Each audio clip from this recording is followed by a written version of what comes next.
طبعا النهارده معانا الموسوعه الاعلاميه الجميله سحر وهدان. اهلا بيكي، قولي لنا النهارده كلمه. زيزي حبيبه قلبي وحشاني جدا، وانا كنت سعيده ان انا في يوم من الايام كنت مع اعلاميه جميله زيك في برنامج كلنا مسؤول. حبيبه قلبي. اشرف الصحفي الجميل السيد خليفه.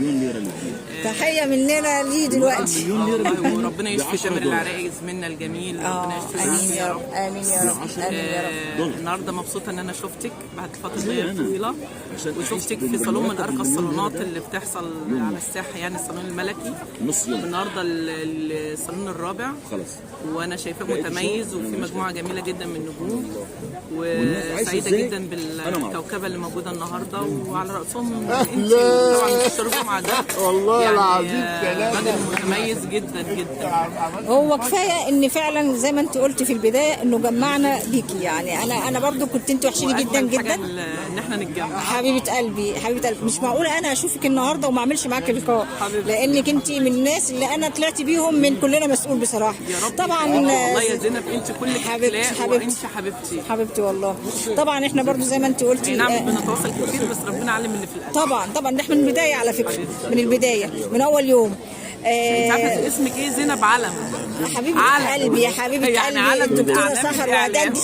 دي شهاده من الدكتوره سحر وهدان. انت نشيطه وانا دايما بشيد بنشاطك بجد. حبيبتي مش بجاملك. حبيبتي والله. ما شاء الله عليكي تاتش وود، ودايما بالتوفيق. وانا سعيده ان انا حتى انا ما استكملتش المسيره، لكن سعيده جدا ان مين قال لك ان انت ما كملتيش المسيره؟ انا على فكره برضو متابعاكي، ما فيش صالون ما بتروحوش، ما فيش مؤتمر ما بتروحوش، على طول دايما متفاعله، على طول دايما موجوده، بتقولي انا هو بتثبتي وجودك. برضو انا مبسوطه جدا جدا برضو بالافعال والاماكن اللي حضرتك بتروحيها. انا مش بسجل، انت بتسجلي، فدي حاجه كويسه. انت بتسجلي يعني انا بحب لما بروح مكان بوثق دي حاجه جميله منك بجد، ان انت بتشاركي الناس كلها معانا النشاط. طبعا لازم يشوفوا الاستاذه والدكتوره اللي اشتغلت. لا يا جماعه، لا يا جماعه، ده تاريخ يا جماعه، تاريخ احنا بدأناه، فلازم نوثقه يعني. حبيبه قلبي نورتيني ونورتيني. تقولي ايه بقى النهارده للمستشار جمعه؟ اللي على الفعاليه اللي هو عاملها جمعه، ده الايفنت الرابع ليه او الصالون الرابع. انا اولا عاجبني قوي كلمه الصالون الملكي. الملكي دي يعني معناها ان كل اللي بيحضروها ملوك الذوق، ملوك الادب، ملوك الشياكه، ملوك الفن. وطبعا هو برضو بيختار قوي، يعني بيحاول ينتقي في الفنانين اللي بيجيبهم، ودي حاجه كويسه، وانا بكون مبسوطه وبستمتع لما باجي. لا ده كمان اللي انا عرفته على فكره دي النقابه بتاعتنا. دي حقيقه طبعا. هو ما كنتش بخشها، هو خلاني دخلت. لا ده كمان اللي انا عرفت منه ان هو يعني خلف طبعا الصالون الملكي اللي هو عامله ده في حاجه، عارفه انت، خير كده يعني لما يقول لك. انا سمعت ان هو يعني انا ما اعرفش بالظبط، عرفت ان هو بيعمل اعمال خير بجانب الصالون بالظبط كده. انا ده اللي انا عرفته مؤخرا، ان هو داعم اساسي للمراه، لليتامى، لذوي الهمم، المسنين.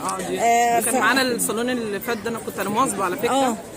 الصالون اللي فات كان معانا الفنانه الجميله مديحه حمدي. طبعا احنا بنقول لها طبعا عمل الخير صراحه. بالظبط كده. يعني من هنا بشكرها وبحبها قوي، وليا معاها ذكريات جميله جدا في قاعه التعليم المدني. قابلتها كتير، ست جميله وراقيه ومحبه للخير بجد. ده في كمان من الحاجه عزيزه.